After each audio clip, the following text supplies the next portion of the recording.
Nous luttons pour vaincre nos péchés et nous libérer nous-mêmes. Nous crions à Dieu, et cependant la victoire semble de plus en plus problématique.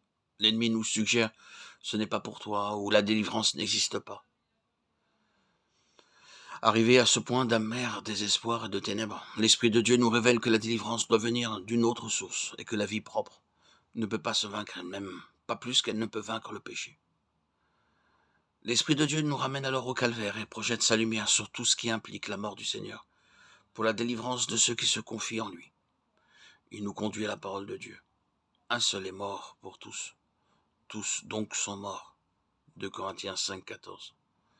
Nous comprenons que le Sauveur a porté le pécheur sur la croix, et non pas seulement ses péchés, et qu'en lui nous sommes morts au péché et à l'ancienne vie crucifiée, toujours livrés à la mort pour l'amour de Jésus, afin que la vie de Jésus soit manifestée.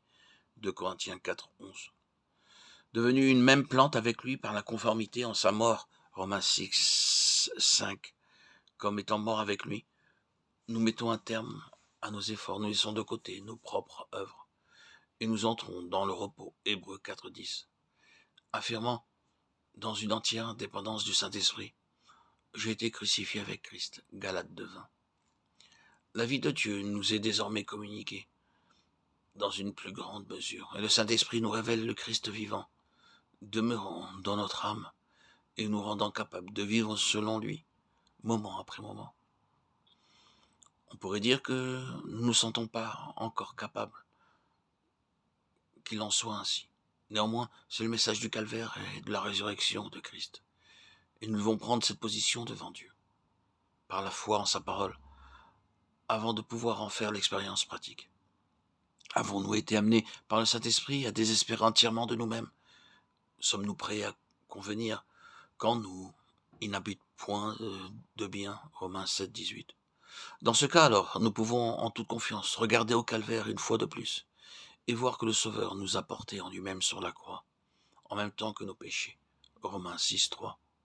Prendre notre place en lui sur la croix et déclarer que par le choix de notre volonté nous sommes morts avec lui, Colossiens 3, 3, Galates 2, 20.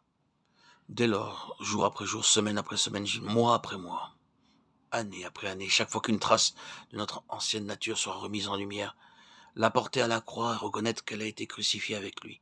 Romains 8, 13. Compter sur Christ vivant en nous pour manifester sa vie d'une manière continue.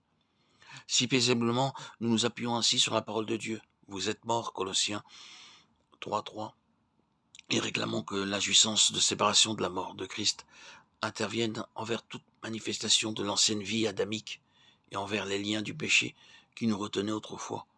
Le Saint-Esprit agira aussitôt pour faire mourir les actions du corps, et nous marcherons dans la liberté par laquelle Christ nous a affranchis.